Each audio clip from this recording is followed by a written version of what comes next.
Hello, everybody. Welcome to Cub Chat Live. It is Friday afternoon. Thank you all for joining us. It's the best time of the week, and we are joined by our favorite guest, Lisa Wiley. She's the national chair of the National Cub Scouting Committee. Lisa, how are you today? I am excellent, Erin. How are you? I'm doing very well. Thank you for joining us as always today. We have another really good topic. We're going to talk today about spring recruiting and in specifically recruiting tiger cubs. And this is something that for some of you folks watching maybe it's something you've done before, or maybe it's something you just kind of haven't really thought about before. I was telling Lisa earlier, back in my day when I was a Cub Scout leader, I was not opposed to spring recruiting, but honestly, it just never occurred to me. But the fact of the matter is, there are certain things about recruiting a tiger den in the spring that can make your life as a Cub Scout leader easier. It's not a whole lot of extra work, but it's a whole lot of reward. And that's going to be the subject of our discussion here for the next 30 minutes or so. As always, we encourage you guys to comment along. Let us know about your experience recruiting in the spring. If you've never done it before, hey, join the club. That's okay. That's fine.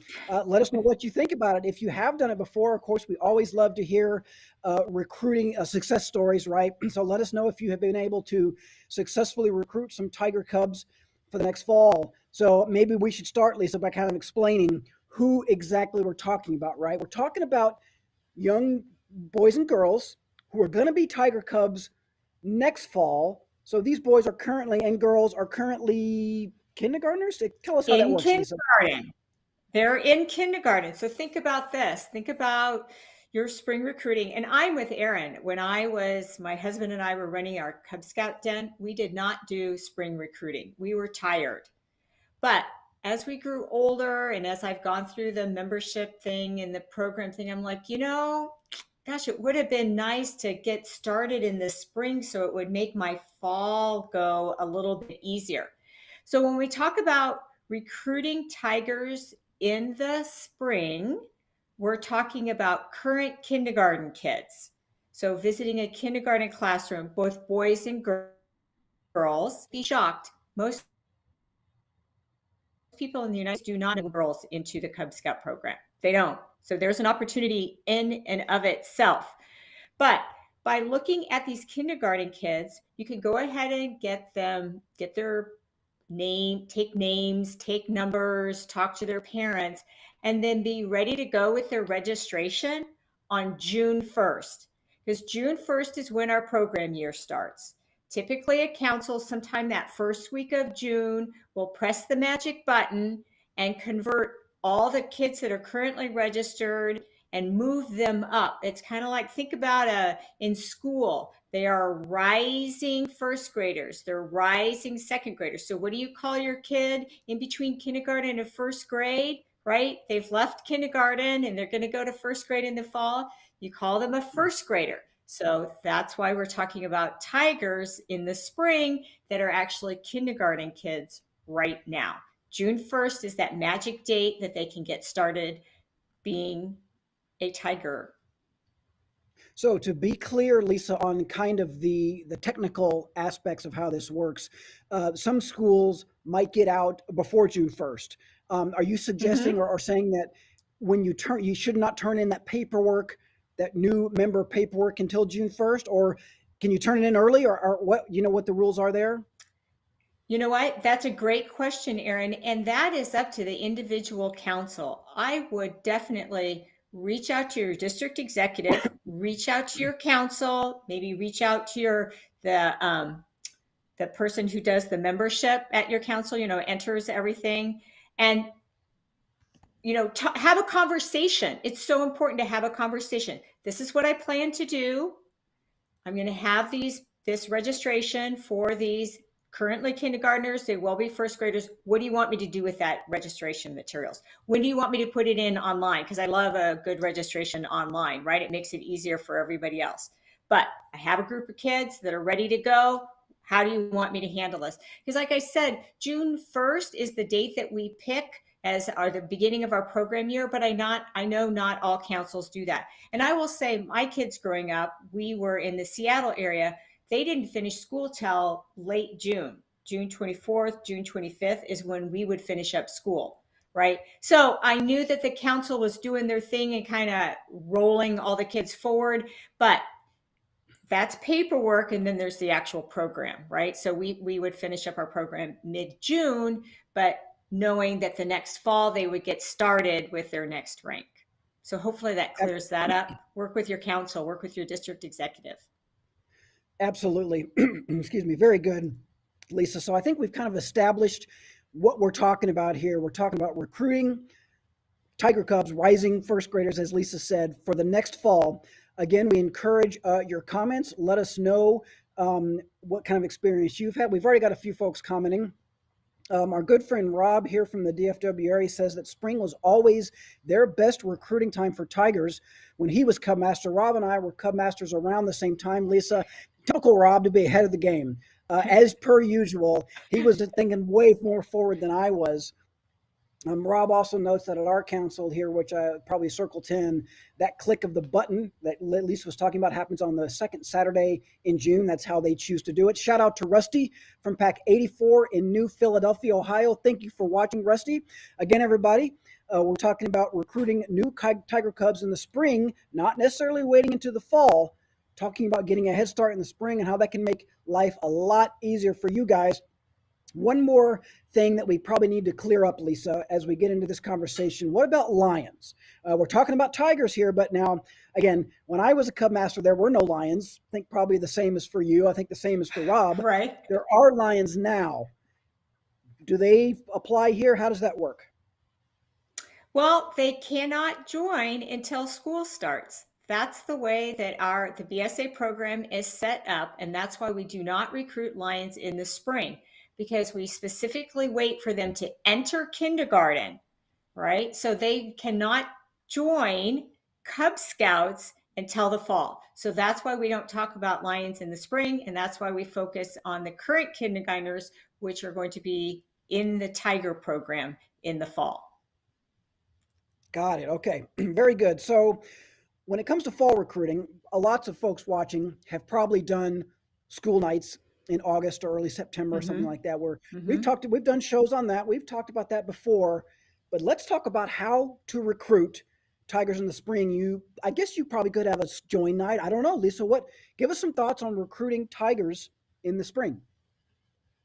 You know, you could have a join night if you have the time and the energy and the volunteer power to do that. I'm certainly not going to discourage something like that. But since we're talking about a very targeted audience, we're talking about kindergartners, the first thing I would do is see if you can go into the kindergarten classroom and pass out a flyer, talk about the program, maybe do a little stickering just in the kindergarten classroom. Of course, we get into school relationships, and I'll talk a little bit about that in a minute. But to me, that's the easiest way. It's less work for current volunteers. It's easy to do, and you have a very small targeted audience. Another way that you could recruit is maybe you have somebody that's already in your pack that has a kindergarten child, right? That maybe is in the Lion program, or they're a kindergartner and they haven't quite joined yet. That's the perfect person to go to and work with. How do I reach out to the other kindergarten parents? Do you know of anybody that we can talk to that can drum up some support among the other parents? Maybe you're the mother of a boy and you know the mom and dad of a girl, and you don't have any girl lions or in your program right now. Maybe you want to talk to them and say, hey, did you know that Cub Scouts has been welcoming girls for the past 4 years now. We welcome girls into the program.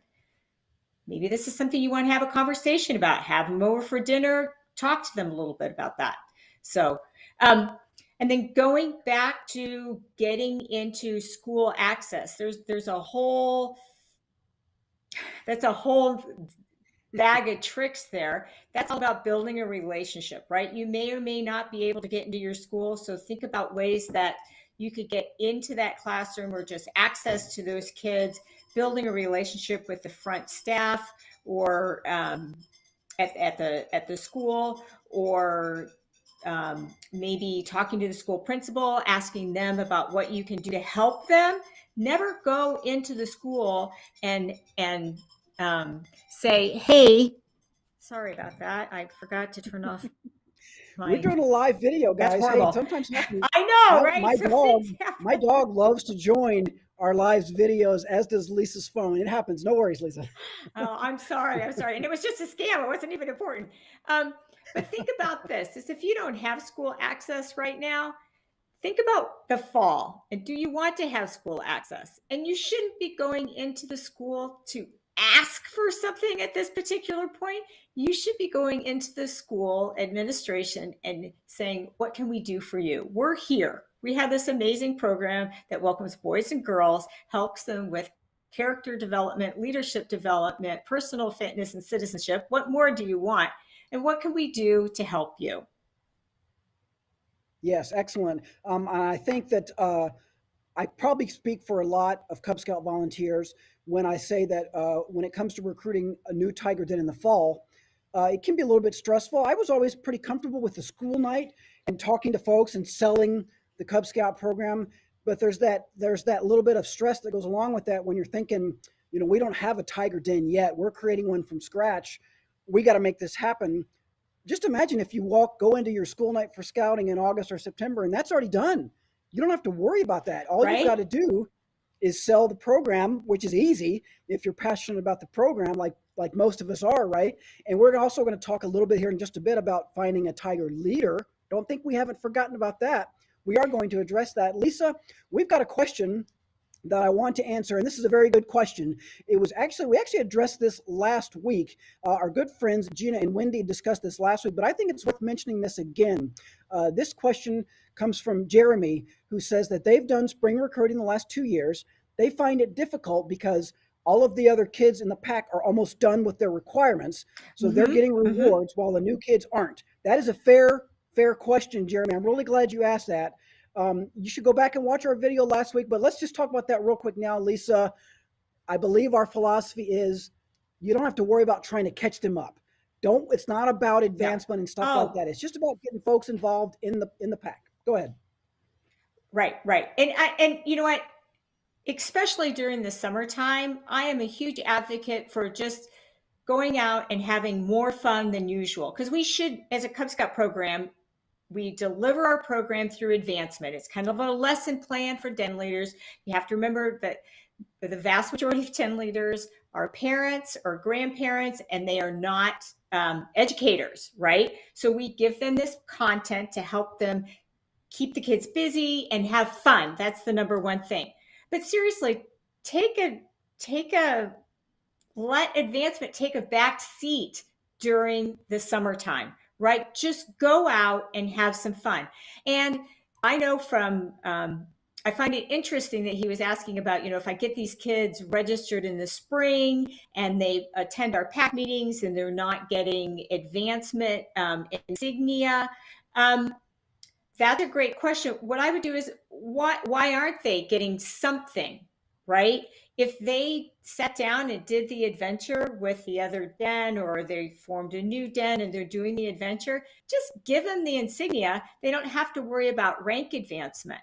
Okay. Or maybe, your pack could do a certificate, or there's maybe a t-shirt that you could give them if you include them in crossover. So at least they have something, right? Yeah.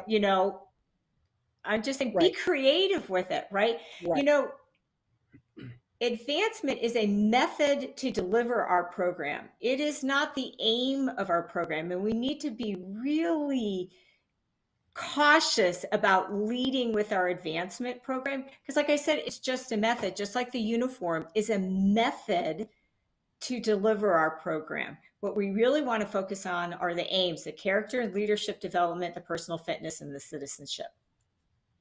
Yeah, I think the question about advancement is a fair question. And again, I encourage everybody to go back and Mm-hmm. watch last week's episode when Gina and Wendy discussed just that. I think the best answer, like Lisa said, is you can give them something. They're probably going to earn their Bobcat, right? So there's that right there. And they're probably going to work on one of the adventures, maybe an elective, something like that. You could also, give them a new member certificate. They can get something, right. We welcome our, our Right? spring joinees or something like that. So I think there are ways around it. I do understand the question because we're trying to get everybody caught up. We're trying to rank them up. But as Lisa said, there's another way to think about it where maybe that's not the number one priority. I think it's a great question. Appreciate that, Jeremy. A quick shout out to another Jeremy from Pack 257 in Northport, Florida. Thank you for watching. Dave has a good point. Dave says don't forget to recruit from kindergartners that are in private daycares. That seems like a good resource if you know somebody. That probably ties into what Lisa said earlier. Somebody has a younger sibling or something like that. If you've got access or you've got a contact there, seems like a pretty good resource to me. Okay, so Wendy asked the question. We've kind of addressed this. We'll readdress it real quick here. Lisa, Wendy says if you recruit new tigers in the spring, when do they actually start? June 1st is the official start date for most councils. Summertime activities, we're going to talk about that here in just a second. They are basically available to join your pack throughout the summertime. Officially, it would be June. Lisa's advice, I believe, was to contact your local district executive, your local council, and say, hey, I've got 5 new Tiger Cubs who want to join. When do you want me to give you their applications? And they will take it from there. They're not going to say, oh, no, we're good, thanks. They will let you know when to drop those off. So you cannot go wrong. Get those applications filled out. Tell your council you've got them. They'll take care of the rest. You really don't need to worry about anything other than that. Excellent questions. Kristen notes that unfortunately, due to COVID, they still can't get in their schools. We do acknowledge that is going to be an issue at a lot of places, and that makes it tough. I agree, Kristen. Kristen, I feel for you. Hopefully this fall, there's a lot more openings right now than there were last fall. Hopefully next fall, there will be even more openings, but it's tough. I'm sure in some places you might not be able to. Maybe real quick, Lisa, if you don't have access to schools, social networking is still out there, right? You know what? There's Michael Ramsey's done Michael Ramsey's done a great job. He has a webinar up on the membership marketing and membership hub about geofencing, right? So you could use that and just network. Think about this. You as parents, you're great networkers through your kids. Your kids are your network, right? Who do you know that isn't involved in Cub Scouting right now?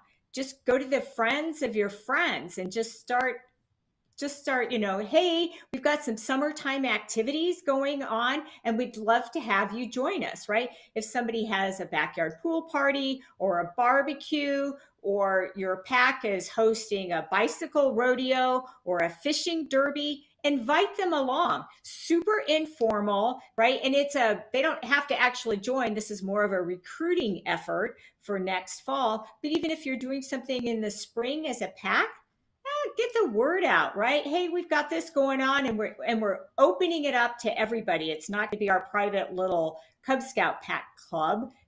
We're opening it up to everybody, right? So everybody can have an opportunity. Yep, and you've gotten into our next topic: how to engage these new Tiger Cubs. Outdoor fun, I think, right? Like you say, is the key. And again, speaking of not worrying about advancement, don't worry about advancement. Again, a mistake that I made early in my career as a volunteer was to look at the program booklet and go, "Oh my gosh, we got a lot of stuff to do. We got to get started on this." But the fact of the matter is, scary. People like Lisa and our friend Anthony, they're aware of the calendar. You got plenty of time. You have got plenty of time, assuming your den is meeting on a regular basis, assuming your pack is meeting once a month or whatever. You're going to have time for advancement later. In the summer, when you're recruiting new kids, when you're trying to engage, you see the photos here. Thanks to our friend behind the scenes, Brian. Just have fun, right, Lisa? Absolutely. That's the name of the game. So if your pack is a pack that has a summertime program and has like 1 or 2 activities during the summer, make sure that those kids that you've registered as a Tiger are invited to those activities. Call them up, give them a text, and say, I would like for you to be here. Whoever that person is that's coordinating that. Maybe you just want to have the parents of the Tigers get together so that they get to know each other, because this is building a community. That den is a little bitty community of parents who have children of the same age. And we're always looking to see who our kids are hanging out with. We want to meet some new parents. We have, as parents, we have our different friend groups. I had my aerobic friend group. I had my neighborhood friend group. I had my work friend group, and I had my scouting friend group, and I had my PTA friend group. And sometimes they overlapped, many times they overlapped, but it was a great way to network and see who my kids were hanging out with also, right? So to me, that's a great way to recruit and then get those kids doing something for the summer. It doesn't need to be formal. It should include the parents so that the parents see what Cub Scouting is all about, but it's more of a get to know each other so that when you have your formal fall recruiting, that's when you add more kids to the den and then you actually start your formal program.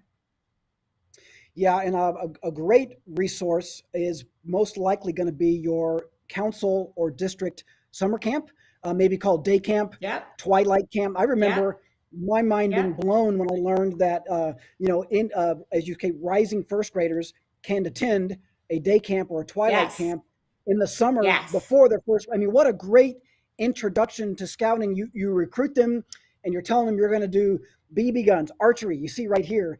Well, what do you do at day camp? Yeah. BB guns. I mean, just right off the bat, you're hitting them with what you promised. That's a great resource. So Right. if you're already going to attend your Right. Cub Scout day camp or twilight camp, that's a great opportunity to invite 4 or 5 tigers. Yep. You've got your den Yep. for the fall set up. You're in really good shape. I got a few more shout outs here. Lisa, lots of folks watching. We appreciate you guys and we appreciate your comments. Rob is giving me a hard time for giving you a hard time about your cell phone. He's threatening to call my cell phone. Guess what, Rob? I'm muted. Go ahead. Just try it, buddy. I don't even care. Wendy has a really good point. Wendy says that kids get excited when they can see the recruiting patch if they bring a friend who joins. Very nice, Wendy. We remind them of this and make a big deal about it, awarding to kids and talking about it to get others wanting to earn it too. We didn't even talk about like peer-to-peer recruiting, like Cub Scouts telling their friends. What a great method that is. 100% Yes, agree, thank you. Wendy. Yes. Quick shout out to, it must be Jeremy Day. We've got a third Jeremy. This Jeremy is from Pack and Troop 101 in Story City, Iowa. Shout out to all our Jeremy. We love all the Jeremys equally. Hey, go Hawks! Oh, there you go. Very nice. Yes, good, Lisa. Wendy notes that their pack tries to tie a segment for their brag vest or special pack for many of our summer packs event. It's a fun thing for them all to get. I think she's talking about like one of those little vests that you wear with little ties on there or something like that. Yep, very, very cool. Claudia says that, Claudia's talking about requirements, and we're talking about how you don't need to feel pressure or a huge sense of urgency, especially in the summer, to finish out the requirements that aren't really going to have to be finished until the next spring. Claudia says they met with her den twice a month and could finish all the requirements no problem. Yeah, that was basically my experience too, Claudia. Where were you 6 years ago, Claudia? I could have used that advice when I first signed up to be a Cub Scout leader. Rob also follows up and notes that getting to know the parents is a big deal. And we're actually going to talk about that right now. The advantage of getting to know the new Tiger Cub parents that you sign up in the spring.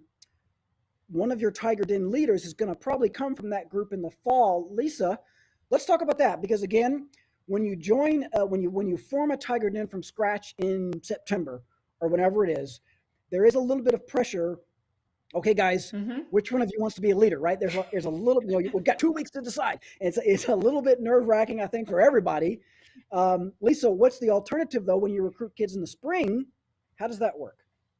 See, to me, this is such a big advantage. And I wish I would have done some spring recruiting, right? Because most of the recruiting is informal, right? I'm really encouraging informal recruiting, peer-to-peer, maybe go into the kindergarten classroom if you can make that happen. But I would suggest that you have somebody act as like a mentor den leader, somebody who's coordinating getting all these kindergarten youth signed up for our program and getting them started and indoctrinated, that first part of June, invite them to the activities, follow up, make sure that you talk to them at these various activities. You could actually have, like I said, maybe a barbecue with these new families at your house. talk to them, get to know them. This is a volunteer opportunity for one person in the pack. Like I said, I'm calling it a tiger mentor. And as you go through the summer, watch how the parents interact with each other. Watch how they talk to the other kids. Who's the first person who always shows up? Who's the first person that answers your email or your text or picks up the phone? Who's the person that's asking the most questions about what's going to be happening? What are the expectations? What are the expectations of us?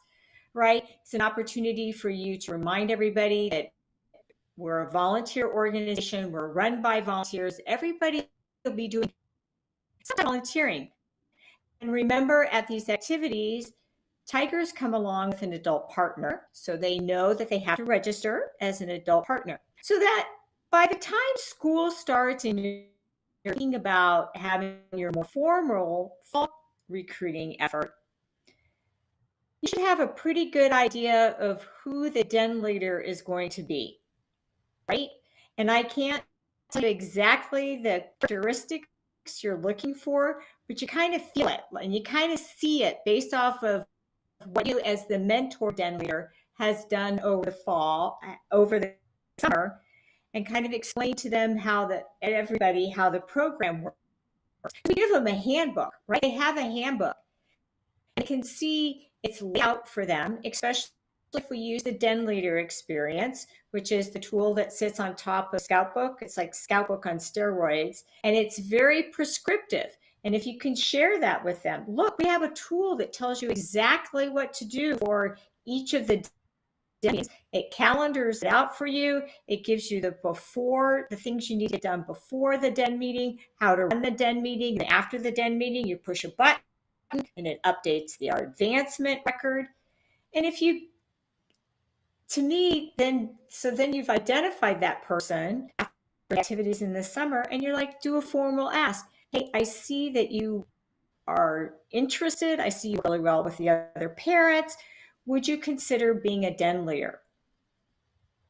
And then you're ready to go for the fall, right? When you do your fall recruiting, then people don't have to say, wait, what? Because they're new to the program, but you've already had these people for about 3 or 4 months. So in my quick world, that's how it would happen. Yes, and what a much better situation than just kind of the old-fashioned way of doing it, of trying to name a den leader the night of your school night for scouting. And back when I used to recruit in the fall, we would always give it a few weeks to try to let a den leader sort of emerge organically. But a better idea is to let that play out over the course of a summer where there's not as much pressure. You're not focused on advancing. Like we said, you're just having fun. You're hanging out. They're bringing their parents with them anyway. So it's already a family activity. Their parents are going to be there. Like Lisa said, what a great opportunity to just sort of get to know them over a period of time in a much more relaxed environment. Time flies when you're having fun. We've got just a few more minutes left with Lisa. These always go by so fast. We've gotten a lot of good comments so far. Just a few more minutes for comments available from you guys. Lisa's going to hit us with some facts. Some what we call Lisa's facts. They're going to come here in just a second. But again, I think we've sort of hit on our major topics. Recruiting a tiger den. Again, we're talking about a rising first grader who's going to be a tiger in the fall, and the advantages to sort of getting them involved in the program early, not waiting until August or September or sometimes even October, getting them going early. That way it just makes your job as a den leader or as a cub master so much easier in the fall. Just check that off the list. It's done. And any tigers you get in addition in the fall, they're already joining, I don't want to say a well-oiled machine, but it might be. I mean, they're already joining a den that's up and running. Lisa, on my little prep sheet you gave me today, you saved a section for facts. Let's hit our viewers before we let you go with some Lisa facts.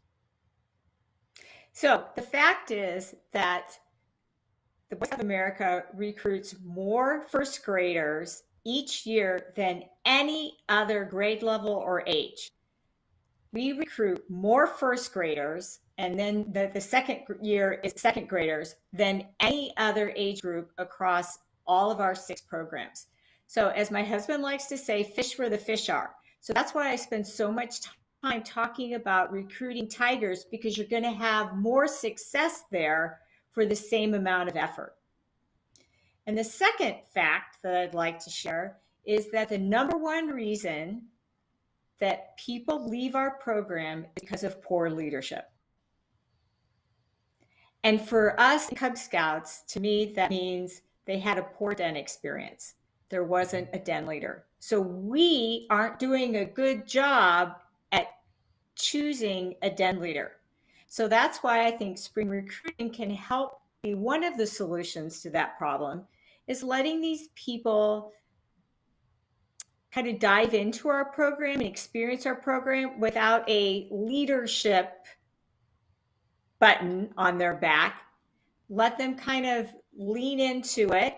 We identify the proper leader based off of what we see over the summer. Then that den leader mentor, that tiger den mentor, drops off because these people are then ready to go. They feel comfortable with it.